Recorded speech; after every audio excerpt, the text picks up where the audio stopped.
Xonadonlar obodligi bevosita mahallaning gullab yashnashiga asos bo'ladi. Bugun aynan mahalla obodligi uning taraqqiylashuvi jamiyat poydevorini mustahkamlanishiga xizmat qilishi bilan muhim albatta. Aynan yettilikning tashkil etilishidan maqsad ham oilalarda sog'lom muhit barqarorligini ta'minlash, tomorqadan daromadgacha tamoyili asosida ish tashkil qilishga bosh g'oyaga aylangan. Keyingi yillarda mahallalar kesimida tashkil etilib, noyob tizim o'zining samarasini ko'rsata boshladi. Aholi daromad olish, oilasi, qolaversa jamiyat uchun manfaatli sohalarni o'zlashtirishni o'rgandi. Bu borada Namangan viloyatining Pop tumani Mirishkor mahallasi mirishkorlarining ish tajribasi ham albatta namuna bo'la oladi. Muxbirimiz mahalladagi bir nechta xonadonlarda jarayonlar bilan tanishdi. Mahallaning obodligini undagi ko'chalar, xonadonlardan bilish mumkin. Pop tumanidagi Mirishkor mahallasi chindan obod mahallalardan sanaladi. Bu yerda 8 ta ko'cha mavjud ekan. Ko'chalarning nomi ham odamlariga mos. Tadbirkor, yoshlik, gulzor ko'cha. Xonadonlarga kirsangiz, fayzliligiga yana bir karra ishonch hosil qilasiz. Sharifjon ota Toshmatov ham shu mahalla fuqarosi. Tongda quyosh bosh ko'tarmasdan u tomorqasiga oshiqadi. Hovli etagida asalari parvarishini yo'lga qo'ygan. Bundan tashqari ro'zg'orbob mahsulotlar yetishtirib, oilasi farovonligi uchun harakatda ota.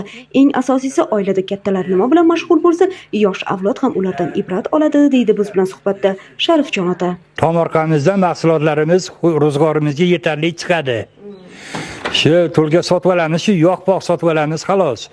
Shu asalarichilik bilan shug'ullanamiz. Shu 5-6 ta yashilarimiz bor. Yil mobaynida 2 martalab hosil olamiz. Olgan hosillarimizni mana mahsulotimiz darsxonamizda turibdi. Shu mahsulotlardan shu xo'jalikka so'raganga bitta yarimta beramiz. Mahalla yettiligi boshchiligida har bir xonadon o'rganiladi, imkoniyatga qarab fuqarolar bandligining muayyan turiga yo'naltiriladi. Hozirda guzarda asalarichilik, parrandachilik, qushlar parvarishi, quyonchilik, gulchilik yaxshigina yo'lga qo'yilgan. Avvalo ro'zg'orga yordam, qolaversa mo'maygina daromad manbai sanaladi ushbu yo'nalishlar. Mahallamiz hozirgi kunda tadbirkorlik bilan shug'ullanadi. Aholisi ko'pchiligi shu chorvachilik, asalarichilik, shunday ishlar bilan band. Jahon banki dasturi doirasidan bizga salkam 5 milliardga yaqin pul ajratildi. Shundan 6,5 kilometr suv tortildi, ichimlik suv. Shundan keyin salkam 7 kilometr asfalt bosildi ko'chalarimizga. Aholi turmush tarzini yaxshilash, ularning farovonligini oshirish muhim vazifalardan. Bu borada esa aynan fuqarobay, xonadonbay, mahallabay ishlash zarurligini davrning o'zi taqozo etmoqda.